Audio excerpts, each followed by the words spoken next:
Montana Territory, 1875. The distant howl of a wolf pierced the twilight air as Quentin Daniels guided his horse up the rocky trail. At 25, he'd already seen enough of the frontier's cruelty to believe that a man's only true companions were his horse, his rifle, and the vast, unforgiving land. Love was a luxury that got men killed out here, a distraction that dulled the senses when they needed to be sharpest. The West demanded vigilance, not tenderness, and Quentin had buried any notions of romance alongside the bodies of friends who'd made the mistake of letting down their guard. The fading light caught on his sun-bronzed face, highlighting cheekbones that had grown more pronounced through years of hard living. His blue eyes, clear as mountain water, surveyed the terrain with practiced caution. Though only in his mid-twenties, the young cowboy carried himself with the weathered gravity of someone who had learned early that sentiment was just another word for vulnerability. Quentin adjusted his worn Stetson, tucking away a strand of sandy brown hair as he guided his Palomino, Sundance, toward the lights of Silver Pine. The mining town had sprung up like a weed alongside the silver deposits that gave it purpose, and like most frontier settlements, it existed on the knife edge between civilization and lawlessness. "Just one night, boy," he murmured to Sundance. "Then it's back to the open country where we belong." As he rode down the main street, the usual frontier symphony assaulted his senses, piano music spilling from the saloon, the crack of a distant gunshot that barely turned heads anymore, drunken laughter mixing with mule brays and the constant hammering from the blacksmith's shop. Quentin had learned to filter it all into background noise, focusing only on threats and opportunities. That's how a man stayed alive. He dismounted outside the Silverpine Hotel, a two-story clapboard structure that passed for luxury in these parts. As he secured Sundance's reins, a commotion from across the street caught his attention. A crowd had gathered outside the stagecoach office, and at its center stood a young woman gesticulating with animated frustration. "What do you mean there's no stage until next week? I have an appointment in Helena," her voice carried across the muddy street, clear and cultured in a way that immediately marked her as an outsider. Quentin might have continued on his way, other people's problems weren't his concern, but something about the scene held him transfixed.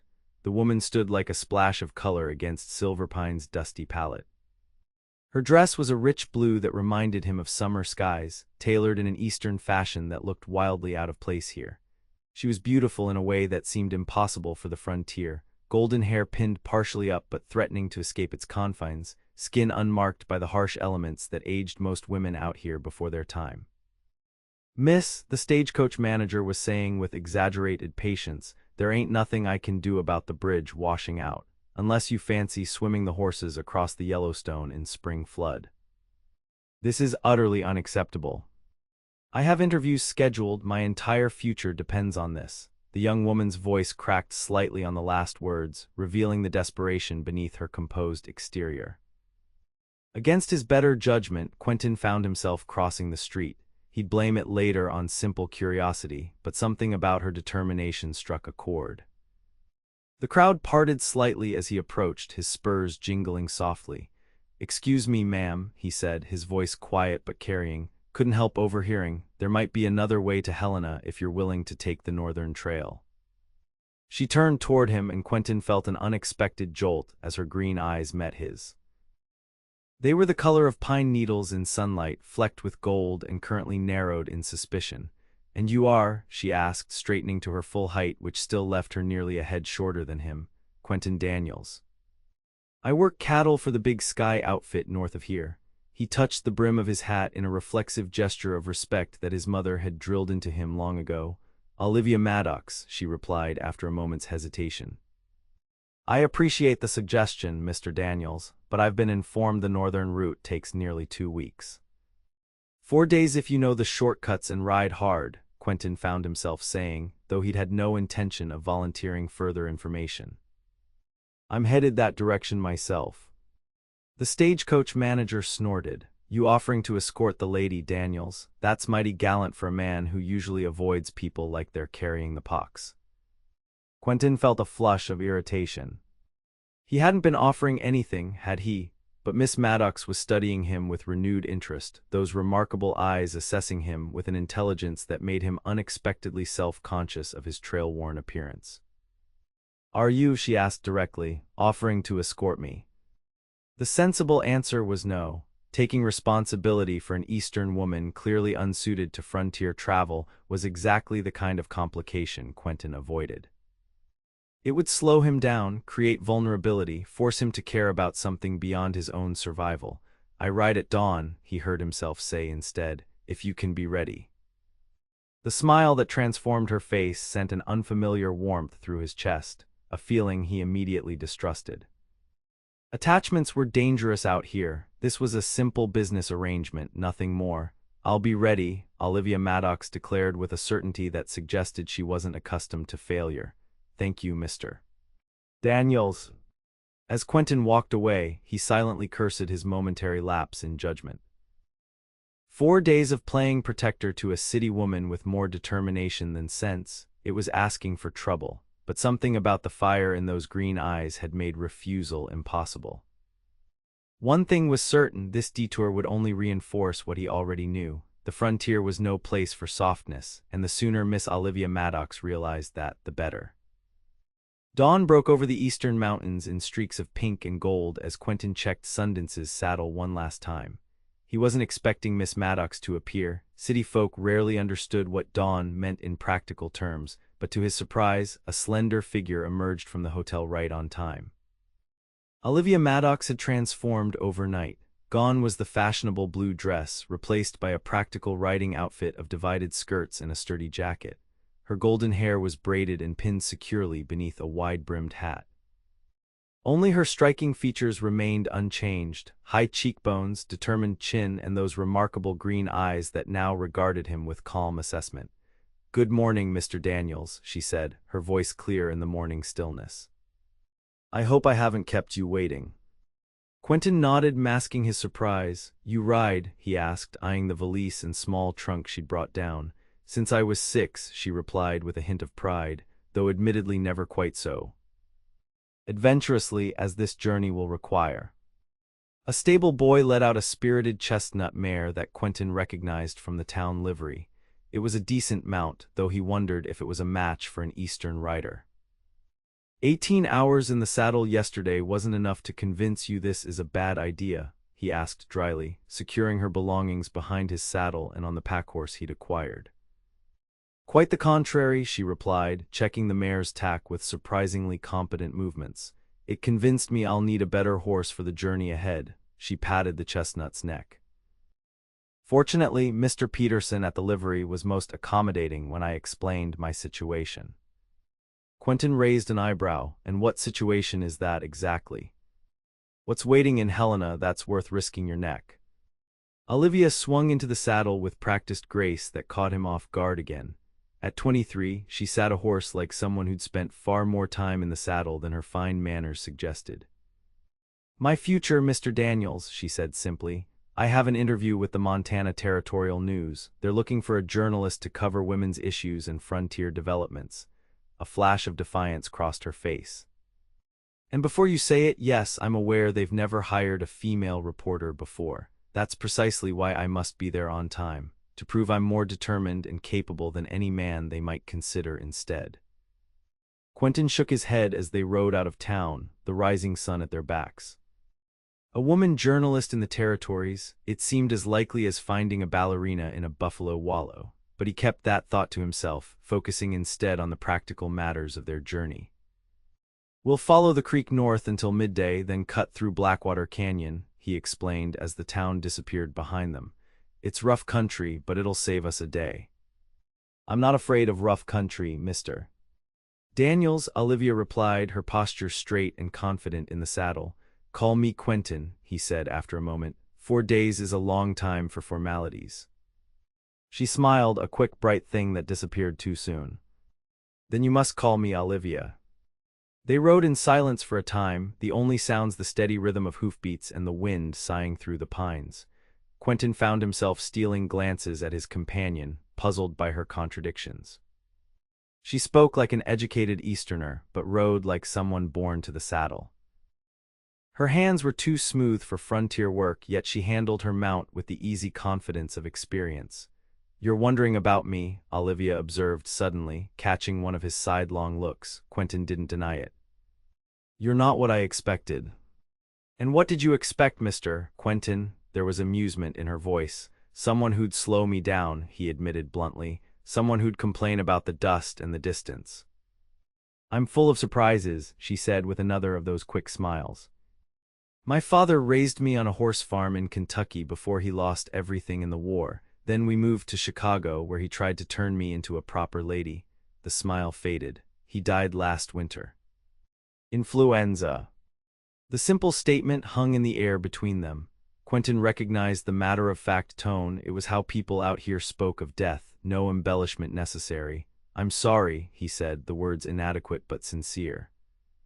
She nodded once, acknowledging his sympathy without inviting more. This position in Helena is my chance to make my own way, to build something that can't be taken from me. The determination in her voice resonated with something in Quentin's own history, something he'd buried beneath years of solitary wandering. He found himself wanting to hear more, but the narrowing trail demanded their attention as they entered a stretch of rocky terrain. By midday, Quentin had revised his assessment of Olivia Maddox. She was no stranger to hardship, keeping pace without complaint even as the trail grew steeper and more treacherous. When they stopped to rest the horses by a clear stream, she dismounted smoothly and saw to her mare's needs before her own, another mark in her favor. You mentioned the Big Sky outfit, she said as they shared a simple meal of jerky and hardtack. Are you a ranch hand there? Foreman, he corrected, offering her his canteen, for now at least. For now, she echoed, raising an eyebrow.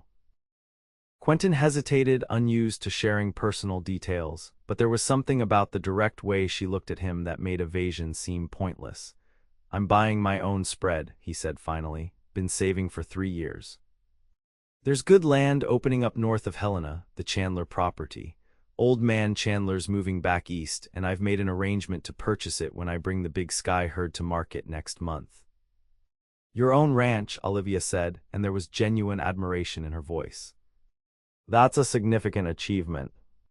Quentin shrugged, uncomfortable with her praise. Just land and cattle. A man needs something that's his. As does a woman, she replied evenly.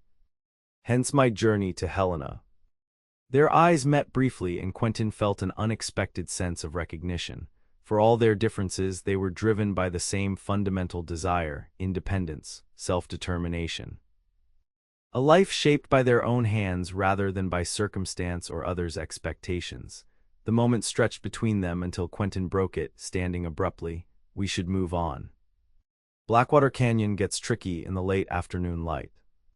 As they continued their journey, the landscape grew wilder, the trail narrowing as it wound through stands of lodgepole pine and across rocky outcroppings. Quentin kept a watchful eye on both the terrain and his companion, but Olivia managed admirably, only occasionally asking for guidance on the most difficult passages. They were deep in Blackwater Canyon, the walls rising steep and imposing on either side, when Quentin raised his hand in a sudden halt signal. Olivia reined in beside him, instantly alert. What is it? She whispered.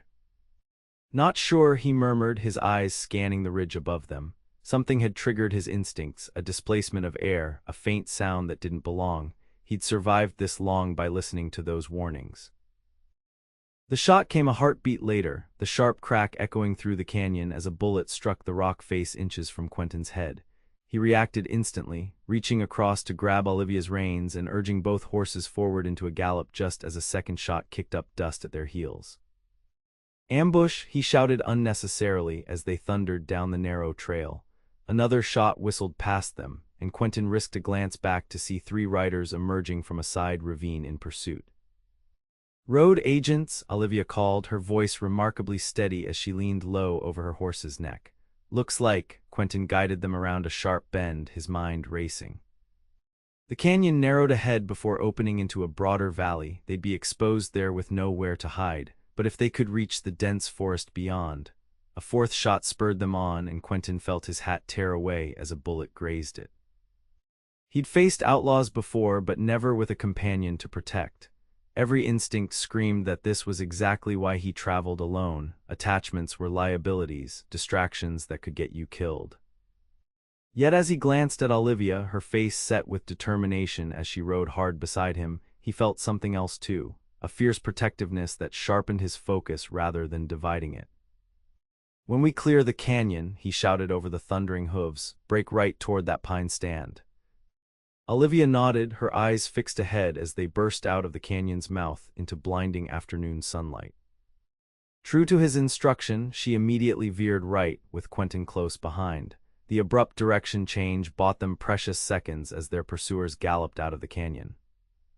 Shots continued to echo behind them as they crashed through the underbrush into the pine forest.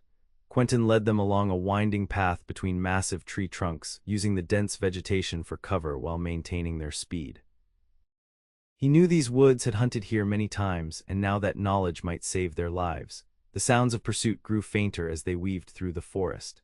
After several minutes of hard riding, Quentin guided them into a shallow creek bed, where they traveled upstream for a quarter-mile before emerging onto a rocky shelf that left minimal tracks. "They'll have a hard time following us now," he said as they finally slowed to a walk, giving their lathered horses a chance to recover. "But we can't take chances. There's a line shack about 2 miles from here where we can hole up until dark." Olivia pushed a stray lock of golden hair from her flushed face, her breathing quick but controlled. "Who were they?" "Hard to say for certain. Could be the Slater gang. They've been working this territory. Or just opportunists who saw a man and woman traveling alone and thought we'd be easy pickings." He glanced at her with newfound respect.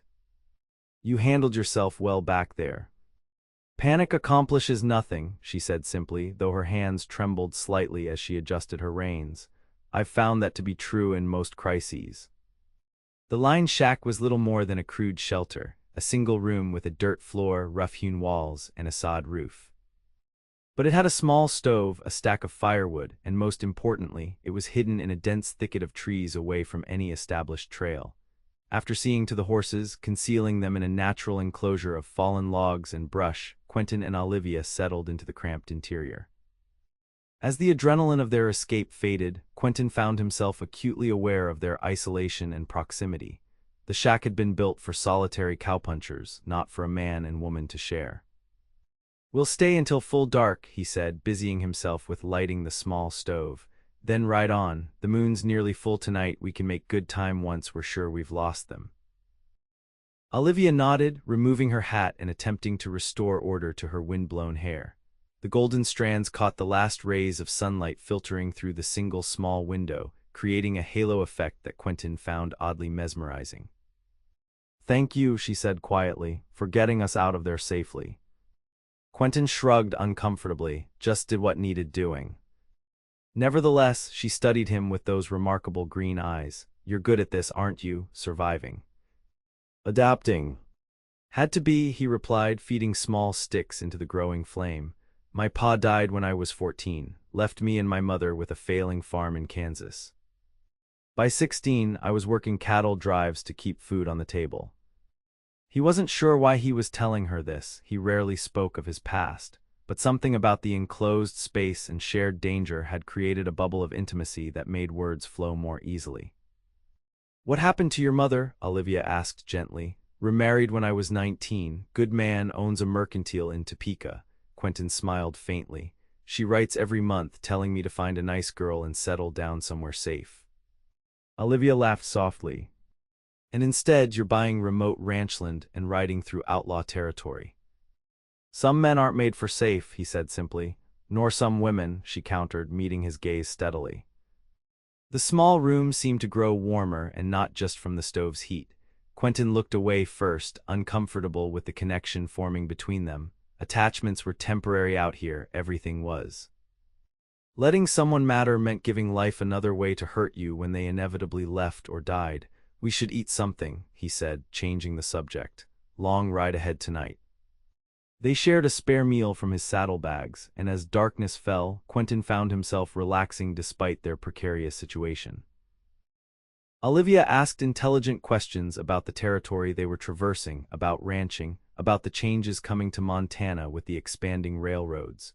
She listened to his answers with genuine interest, occasionally offering insights that revealed her own sharp mind and observant nature. "You'll make a good journalist," he admitted as they prepared to depart. "You notice things." Her smile in the dim light made something twist in his chest, the highest compliment coming from a man who notices everything. Under cover of darkness, they retrieved their horses and set out once more, now taking a different route than Quentin had originally planned.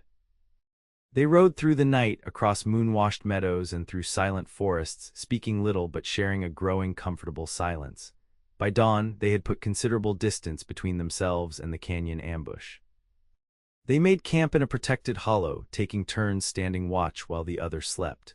When Quentin awakened in the early afternoon, he found Olivia sitting cross-legged nearby, writing in a small leather-bound journal.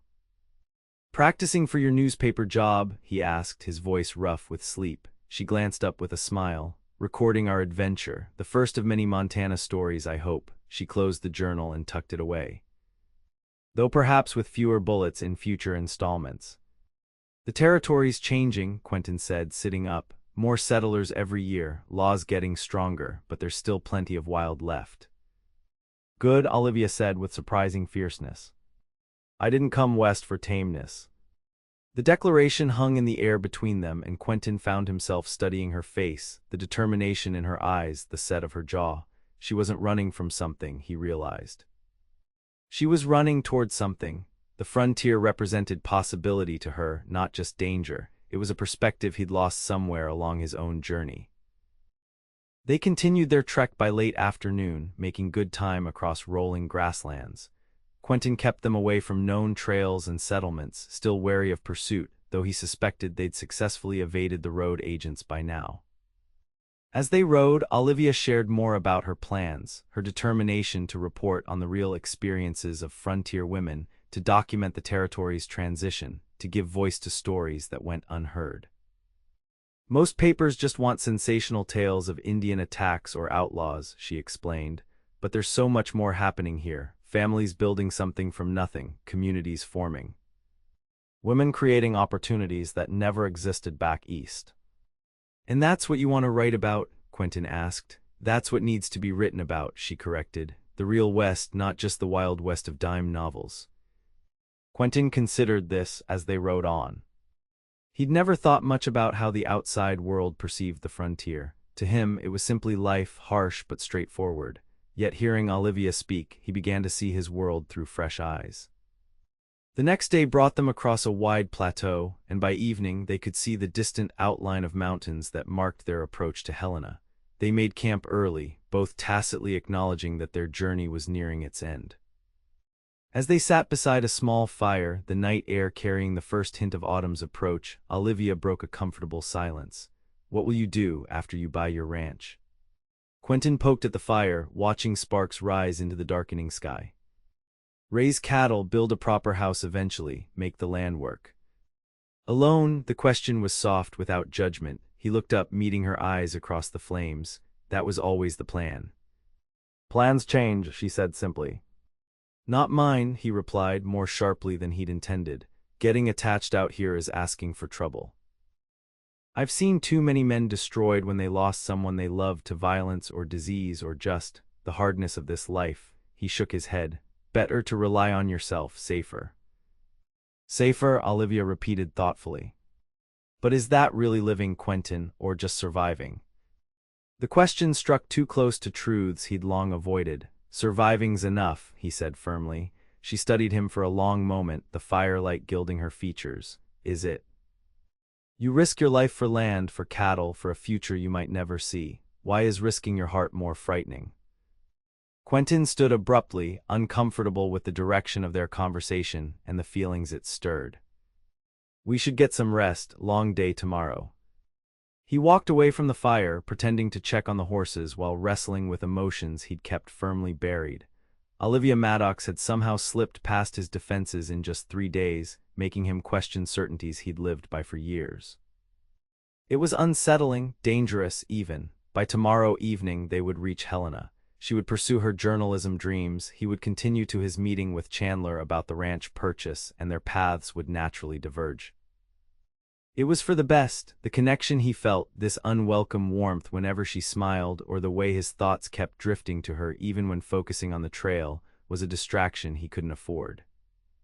The frontier demanded vigilance and self-reliance. Those were the rules that kept a man alive out here. And yet, as he glanced back at Olivia's slender silhouette by the fire, Quentin wondered for the first time if mere survival was indeed enough. Their final day of travel dawned clear and bright.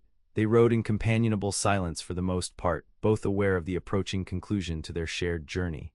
As the scattered buildings of Helena appeared on the horizon by late afternoon, Quentin felt an unexpected reluctance slowing his pace. "We made good time," he observed, bringing Sundance alongside Olivia's mare. "You'll have a full day before your interview to rest and prepare." "Thanks to you," she said, gracing him with a smile that seemed tinged with the same reluctance he felt. "I don't know how to properly express my gratitude for your escort, Quentin. You've quite literally changed the course of my future." "Any decent man would have helped," he demurred. "No," she said firmly, "most wouldn't have. Most would have seen a woman alone and either ignored her troubles or sought to take advantage." She turned in her saddle to face him more fully. "You're a good man, Quentin Daniels. Better than you give yourself credit for." Her words stirred something in him, a warmth that spread through his chest despite his determination to remain detached. 4 days with Olivia Maddox had done more to shake his carefully constructed worldview than years of frontier living. As they rode into town, the bustle of Helena surrounded them, a sharp contrast to the peaceful isolation of their journey. Wagons creaked past, pedestrians hurried along the wooden sidewalks, and the sounds of commerce and conversation filled the air. Helena was booming, the territorial capital growing with each passing month as Montana pushed toward statehood. Quentin guided them to the Grand Central Hotel, the largest establishment in town and likely where Olivia had planned to stay. As they dismounted, a familiar figure emerged from the hotel entrance, and Quentin's body tensed instinctively. "Well, if it isn't Quentin Daniels," called a tall, silver-haired man in an expensive suit. "I was beginning to wonder if you'd changed your mind about our arrangement." "Mr. Chandler," Quentin acknowledged with a nod, "just ran into a delay on the trail." "Our meeting's still set for tomorrow, isn't it?" "Indeed it is, my boy." Chandler approached, his keen eyes taking in Olivia with undisguised interest. "And who might this lovely lady be?" "Olivia Maddox," she introduced herself, extending her hand with practiced social grace. "Mr. Daniels was kind enough to escort me to Helena when the stage was delayed in Silver Pine." "A fortunate coincidence," Chandler said, shaking her hand. "I hope you'll both join me for dinner this evening. I'm celebrating my last month in the territory before returning east, and I'd welcome the company." Before Quentin could formulate a polite refusal, Olivia accepted for both of them. "We would be delighted, Mr. Chandler. What time shall we join you?" 7 o'clock in the hotel dining room," Chandler replied with evident pleasure. He tipped his hat to Olivia. "Until then, Miss Maddox." "Daniels." As the older man walked away, Quentin gave Olivia a questioning look. "We." She had the grace to look slightly abashed. "I'm sorry, I shouldn't have presumed, but it seemed an excellent opportunity for you to establish a social relationship with the man you're buying land from." Quentin couldn't argue with her logic, though the prospect of a formal dinner was far from appealing. He was more comfortable around cattle than around Crystal. "I'll see that your bags are delivered to your room," he said instead of voicing his concerns, "and then I should find my own accommodations." "Where will you stay?" Olivia asked. "The Frontier Lodge, most likely. It's where the ranchers and cattlemen typically bunk when in town." He hesitated, suddenly unsure of the proper farewell. Their journey had created an intimacy between them that made conventional social niceties seem inadequate. "I suppose I'll see you at dinner, then." Olivia regarded him for a long moment, something unspoken in her gaze. "Yes, until dinner, Quentin." As he walked away leading both horses, Quentin felt oddly bereft, as though something precious was slipping through his fingers. He dismissed the feeling as sentimentality, inappropriate and dangerous in the world he inhabited. By tomorrow, he would be focused solely on finalizing his ranch purchase. The strange interlude with Olivia Maddox would be just another memory of the trail. Dinner at the Grand Central Hotel proved to be more complicated than Quentin had anticipated. He arrived promptly at 7, uncomfortable in his best shirt and waistcoat, clothing he kept for rare occasions when a cowman needed to look respectable. The hotel dining room was the finest establishment in Helena, with white tablecloths, crystal glasses, and a piano player in the corner providing genteel background music. Chandler waved him over to a table where he was already seated with Olivia and two unexpected additions, a distinguished-looking older couple Quentin didn't recognize. "Ah, Daniels," Chandler greeted him. "Let me introduce Judge and Mrs. Hollister. The judge sits on the Territorial Supreme Court and is an old friend from my days back east." Quentin nodded politely as he took the remaining seat, directly across from Olivia. She wore a dress of deep emerald that matched her eyes, her golden hair arranged in an elegant style that emphasized her delicate features. The transformation from trail companion to society lady was remarkable, yet Quentin found himself missing the determined horsewoman who had ridden fearlessly at his side. "Mr. Daniels was just telling us about your adventure getting to Helena," Judge Hollister said to Olivia. "Quite remarkable for a young lady to brave such dangers." "Mr. Daniels is being modest about his role," Olivia replied with a gracious smile. "Without his guidance, I would likely still be stranded in Silverpine or worse." "Resourcefulness is the frontier's greatest virtue, Mrs. Hollister observed, "though I confess, my dear, I'm puzzled by your determination to secure a newspaper position. Surely there are safer, more appropriate occupations for a young woman of your evident refinement." Quentin tensed, anticipating Olivia's reaction to such patronizing words. But she merely smiled again, this time with a hint of steel beneath the pleasantry. "I believe the frontier needs chroniclers who understand it from all perspectives, Mrs. Hollister. Half the pioneers carving out lives here are women, yet their stories rarely make it into print." Her voice was calm but passionate. "As Montana grows toward statehood, shouldn't its narrative include all voices that are shaping its future?" Judge Hollister looked intrigued. "An interesting perspective, Miss Maddox, though I imagine many newspaper editors would consider women's topics too domestic for serious journalism." "With respect, Your Honor," Olivia countered, "is establishing a school system domestic?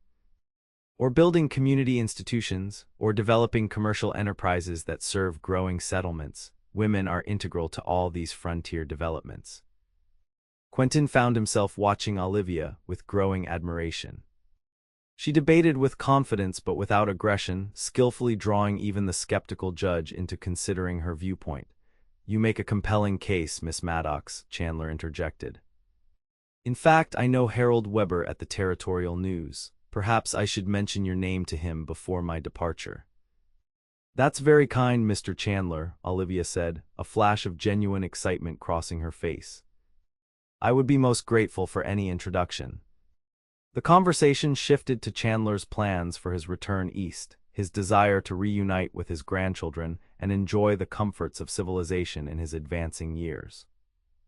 Quentin participated minimally, uncomfortably aware of the social gulf between himself and the others at the table, except for Olivia, who somehow managed to bridge both worlds with natural grace. As the evening progressed, Quentin noticed something else that increasingly troubled him. Chandler's obvious admiration for Olivia went beyond mere appreciation of a beautiful young woman. There was calculation in the older man's eyes, a considering look that Quentin recognized from cattle negotiations. The suspicion crystallized into certainty when Chandler said, "Miss Maddox, I hope you'll allow me to host a small gathering tomorrow evening. Harold Weber will be there, among other influential Helena citizens. It would be an excellent opportunity for you to make connections important to your ambitions." "That's extraordinarily generous," Olivia replied, clearly surprised by the offer. "Not at all," Chandler smiled. "In fact, I find myself reconsidering my departure plans. Helena suddenly seems more appealing than it did a few days ago." The implication hung in the air, and Quentin felt a surge of irrational irritation. Chandler was wealthy, respected, and in a position to open doors for an ambitious young woman. His interest in Olivia made perfect strategic sense. The remainder of the dinner passed in a blur for Quentin. He answered questions when addressed directly but otherwise remained silent, his thoughts churning with unexpected jealousy and a growing sense that the future he'd planned was suddenly less appealing than it had been just days ago. When the evening finally concluded, Chandler insisted on escorting Olivia to her room, leaving Quentin to make his own way back to the Frontier Lodge. The cool night air did little to clear his troubled thoughts as he walked through Helena's busy streets. His meeting with Chandler tomorrow was supposed to be the culmination of years of work and saving, the moment when he secured his independence and future. Yet now, the prospect of owning the ranch felt hollow if it meant a life of solitude. 4 days with Olivia Maddox had changed something fundamental in him. Her questions about whether mere survival was enough kept echoing in his mind. Was a life without connection truly living, or was it just a slower form of dying? Quentin arrived at the Frontier Lodge in a dark mood, nodding curtly to the few acquaintances he recognized in the common room before retreating to his Spartan accommodations. Sleep proved elusive as he wrestled with feelings he'd spent years denying. By morning, he'd reached no resolution, but duty and habit drove him to dress carefully for his meeting with Chandler. The ranch purchase was still his priority, the culmination of everything he'd worked toward. Whatever confused emotions Olivia had stirred would fade with time and distance, he told himself firmly. The meeting was set for 10 o'clock at the Montana Land Office, where they would finalize the paperwork transferring ownership of Chandler's property to Quentin. He arrived early, determined to focus solely on the business at hand. Chandler appeared precisely on time, as meticulously dressed as ever. After exchanging pleasantries, they seated themselves across from the land agent's desk as he prepared the necessary documents. "I trust you slept well, Daniels?" Chandler inquired. "Well enough," Quentin replied noncommittally. "I've been giving some thought to our arrangement," Chandler continued, his tone casual. "In light of recent developments, I'm considering a modification to our terms." Quentin tensed. What kind of modification?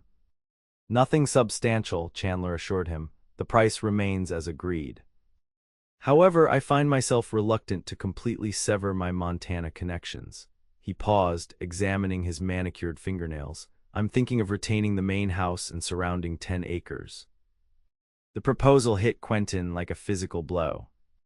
The main house, an impressive structure Chandler had built 5 years earlier, was central to Quentin's plans. Without it, he would be starting from scratch, building a cabin while managing a new ranch operation. "That wasn't our agreement," Quentin said, fighting to keep his voice level. "The entire property, buildings included, for $5,000. "Circumstances change, my boy," Chandler replied smoothly. "I'm offering a fair adjustment, a $500 reduction in price for the exclusion of the house and immediate grounds." "Why the sudden change?" Quentin asked, though he suspected he already knew the answer. Chandler shrugged elegantly. "Let's just say I'm reconsidering my hasty decision to abandon Montana entirely. A seasonal residence might be preferable. Spend winters back east with family, summers here enjoying the spectacular Montana landscape." And pursuing Olivia Maddox, Quentin thought but didn't say. The connection was obvious now. Chandler saw Olivia as a potential companion, perhaps even a future wife despite their age difference. Keeping a Montana residence would allow him to court her while she established her journalism career. "I need the house," Quentin said flatly. "That was part of what made the property workable for me." "Come now, Daniels," Chandler cajoled. "You're a resourceful man. Surely building a simple ranch house isn't beyond your capabilities." Quentin's jaw tightened. He could force the issue. Their agreement had been verbal but witnessed by others. Yet alienating Chandler, one of the territory's most influential men, could create problems far beyond this transaction. "I'll need time to consider this change," he said finally. "Of course," Chandler agreed magnanimously. "Shall we say tomorrow morning, same time?" With the meeting effectively postponed, Quentin left the land office in a storm of conflicted emotions. The ranch had been his single focus for years, his path to independence and security. Now that goal was suddenly complicated by factors he'd never anticipated, his growing feelings for Olivia and Chandler's evident interest in her. He spent the afternoon walking Helena's streets, turning the situation over in his mind. By late afternoon, he'd reached no clear resolution. Part of him wanted to simply accept Chandler's modified terms and proceed with his plans, albeit with the additional challenge of building a house. Another part, growing stronger by the hour, wanted to confront Olivia about Chandler's intentions and his own confused feelings. As dusk approached, Quentin found himself outside the Grand Central Hotel, drawn there by an impulse he couldn't explain. Through the large front windows, he could see preparations underway for Chandler's gathering, servants arranging flowers and setting up a buffet table in one of the hotel's private rooms. On impulse, Quentin entered the hotel and made his way upstairs. He wasn't dressed for a social function, but he needed to speak with Olivia before Chandler could further ingratiate himself. He knocked on her door, his heart pounding with uncharacteristic nervousness. After a moment, the door opened to reveal Olivia in a simple but elegant rose-colored dress, her hair partially arranged for the evening's event. "Quentin," she said, surprise evident in her voice, "I didn't expect to see you." "May I come in just for a moment?" he added hastily. "There's something I need to tell you." She hesitated briefly, then stepped back to allow him entry. The hotel room was modest but comfortable, with a window overlooking Helena's main street. "Is everything all right?" she asked, studying his face with concern. "Did your meeting with Mr. Chandler not go well?" "That's part of what I need to discuss," Quentin said, removing his hat and turning it nervously in his hands. "Chandler changed the terms of our agreement. He wants to keep the main house now." "That seems unfair," Olivia frowned. "Why would he suddenly change his mind about selling the entire property?" Quentin met her eyes directly. "Because of you, Olivia.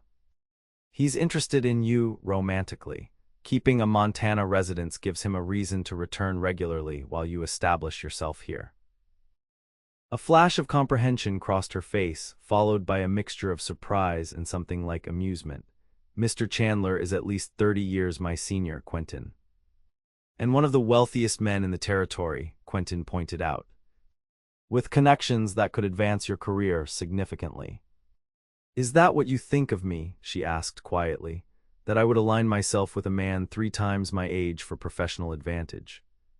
"No," Quentin admitted. "But I needed you to know what he's doing, manipulating the situation to create opportunities to pursue you." Olivia studied him for a long moment. "Why does it matter to you who pursues me, Quentin?" The direct question left him momentarily speechless. Why did it matter? The answer had been growing inside him since their first day on the trail, but admitting it meant confronting everything he believed about attachment and vulnerability on the frontier. "Because," he began, then faltered. Taking a deep breath, he started again. "Because in 4 days, you've made me question certainties I've lived by for years. Because the thought of returning to solitude after knowing your company feels like a kind of death." The words hung between them, more honest than Quentin had intended. Olivia's expression softened and she took a step toward him. "And what does that mean?" she asked gently. "I don't know," he admitted. "My whole life has been about survival, about not needing anyone. The ranch was supposed to be my future, independence, security, but now," he shook his head, "now I'm not sure if that's enough anymore." "It doesn't have to be either or, Quentin," Olivia said, her voice low and intense. "The frontier isn't just about isolation and survival. It's also about building something new, communities, connections, shared futures." "Is that what you want, a shared future?" The question escaped before he could consider its implications. "I came west to build a life on my own terms," she replied carefully. "To use my voice and abilities in ways that weren't possible back east." She held his gaze steadily. "But that doesn't mean building that life alone." The moment stretched between them, heavy with possibility. Quentin had faced down stampeding cattle and armed outlaws with less trepidation than he felt now, standing before this remarkable woman who had somehow breached the walls he'd built around his heart. A knock at the door shattered the tension. Without waiting for Olivia's response, the door opened to reveal Chandler, elegantly attired in evening wear. "Miss Maddox, I thought I might escort you too," he broke off, registering Quentin's presence with evident surprise. "Daniels, I didn't expect to find you here." "Mr. Daniels was just leaving," Olivia said smoothly, though her eyes remained on Quentin's face. "We were discussing his ranch plans." "Ah yes," Chandler said, his tone cordial though his expression had cooled. "Have you had time to consider my proposed modification, Daniels?" Quentin straightened, something resolving inside him as he looked from Chandler to Olivia. "I have, Mr. Chandler, and I'm afraid I can't accept the change in terms. Either we proceed with the original agreement, the entire property including the house, or I'll need to withdraw from the purchase entirely."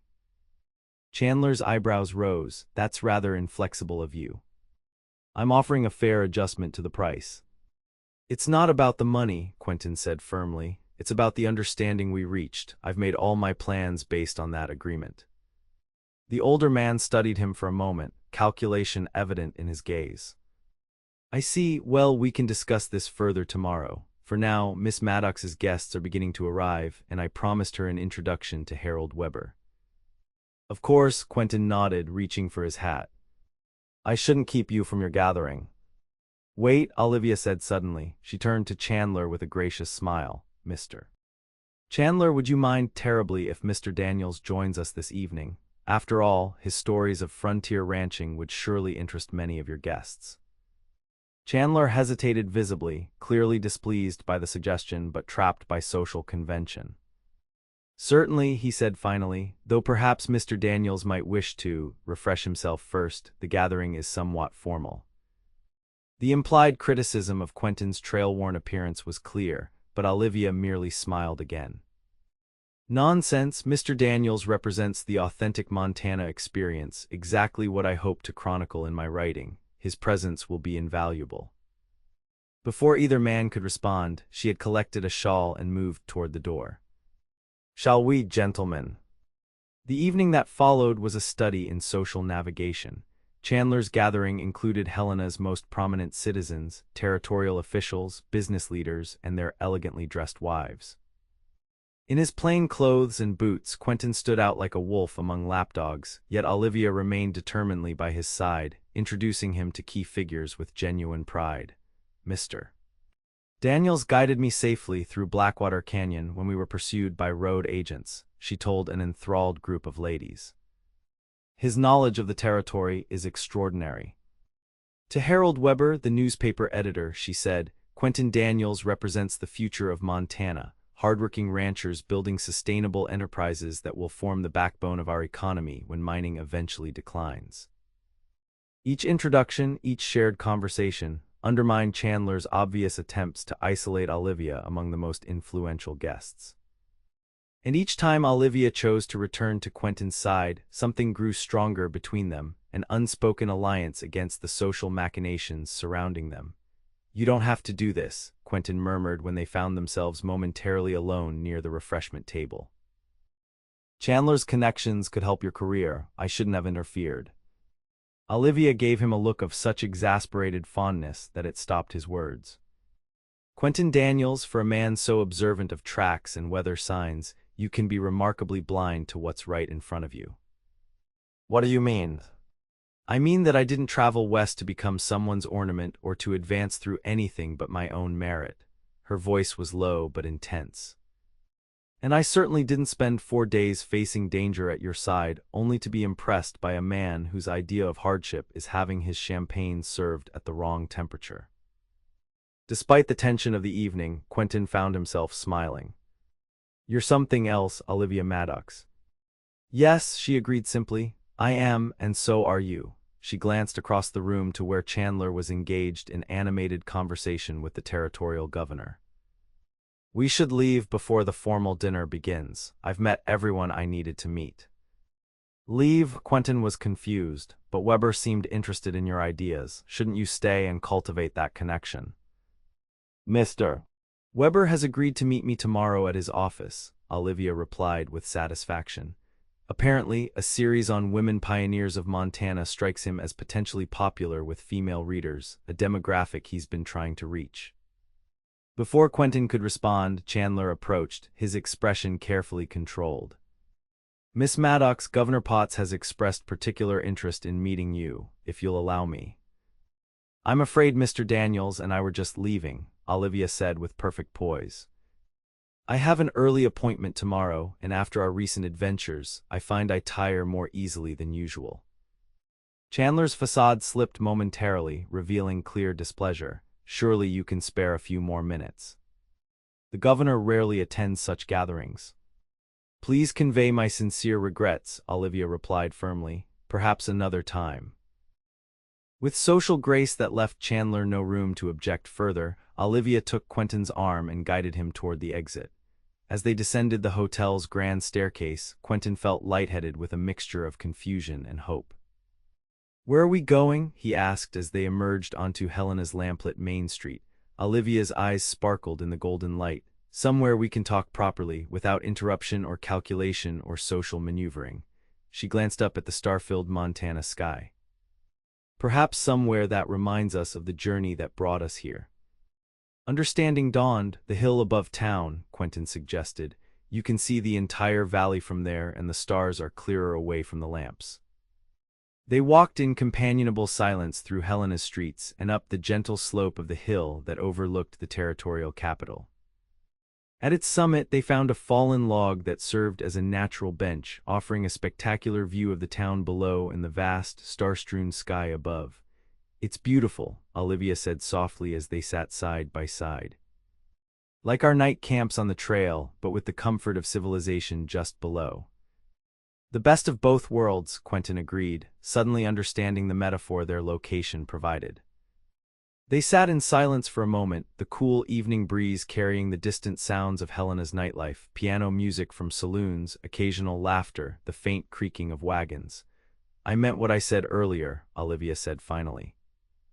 "About not wanting to advance through anything but my own merit." "I believe you," Quentin replied. "I've seen your determination, your courage. You don't need anyone's help to succeed here." She turned toward him, her face partially illuminated by moonlight. "But that doesn't mean I want to succeed alone." Her voice was soft but clear. "The frontier teaches self-reliance, yes. But it also teaches the value of connection, of having someone you can trust at your back when danger comes."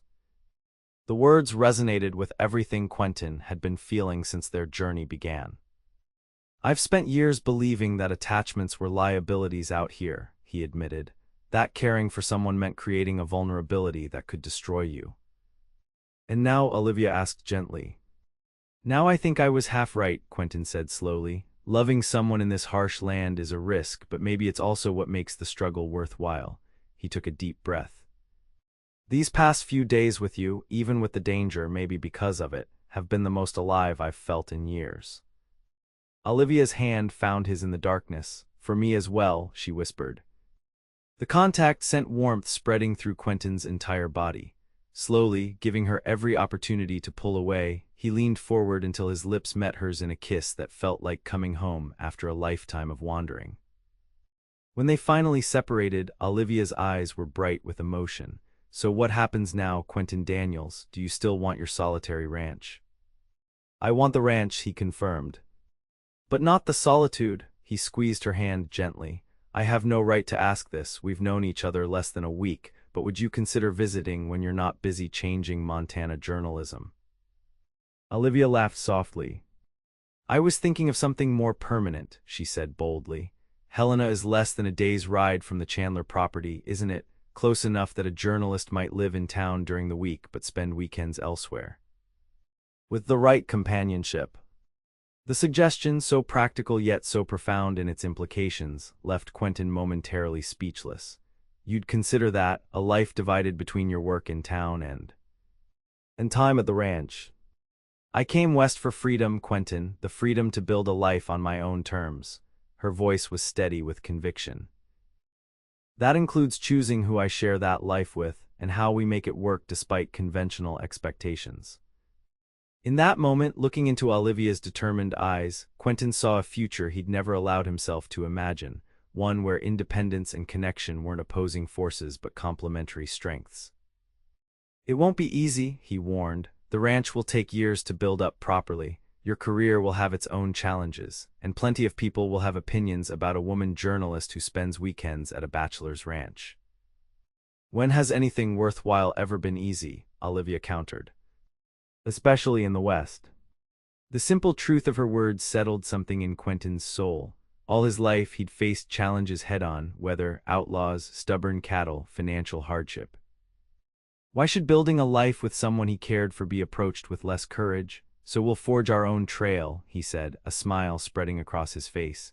"Together," Olivia agreed, leaning forward to seal the promise with another kiss. The next morning found Quentin waiting outside the land office when Chandler arrived for their rescheduled meeting. The older man's expression was cool but composed as they greeted each other. "Have you reconsidered my proposal, Daniels?" Chandler asked as they entered the building. "No," Quentin replied calmly, "but I have a counter-proposal that might interest you." Chandler raised an eyebrow. "I'm listening." "I still want the entire property as originally agreed," Quentin explained. but I'm prepared to lease you the main house for your use when you visit the territory, say, for 2 months each summer. For a nominal fee. The suggestion clearly caught Chandler by surprise. An interesting compromise, he said slowly, though I wonder what prompted this change in your position. Let's just say I've come to appreciate the value of maintaining connections, even across distances, Quentin replied evenly. After some negotiation of terms, they reached an agreement that satisfied both parties. Quentin would take immediate ownership of the entire ranch property, with Chandler retaining the right to occupy the main house during July and August each year for the next 5 years. As they signed the final documents, Chandler gave Quentin a considering look. I underestimated you, Daniels, and perhaps Miss Maddox as well. A common mistake on the frontier, Quentin observed neutrally. Judging by appearances. Indeed, Chandler extended his hand. I wish you success with the ranch. Its good land should serve you well. Thank you, Quentin said, shaking the offered hand. I believe it will. As he left the land office, the weight of years of working and saving transformed into a different feeling entirely, not the solitary satisfaction he'd expected, but a buoyant sense of possibility. His future now contained both the independence he'd always sought and the connection he'd never allowed himself to need. Olivia was waiting for him outside the newspaper office, her face alight with excitement as she hurried to meet him. He offered me the position, she exclaimed, starting next week, covering territorial news with a focus on settlement and community development. Congratulations, Quentin said, genuine pride warming his voice. I knew you'd convince him. And you're meeting the ranch. It's done, he confirmed. Chandler agreed to our original terms with a modification that allows him use of the main house during summer visits. He smiled. Which means we'll need to build our own place eventually. The implication of his words, the shared future they represented, made Olivia's eyes widen. Our own place. If that's what you want, Quentin said softly. No pressure, Olivia. I know we're just beginning whatever this is between us. She took his hand, unconcerned about who might see the gesture in Helena's busy street.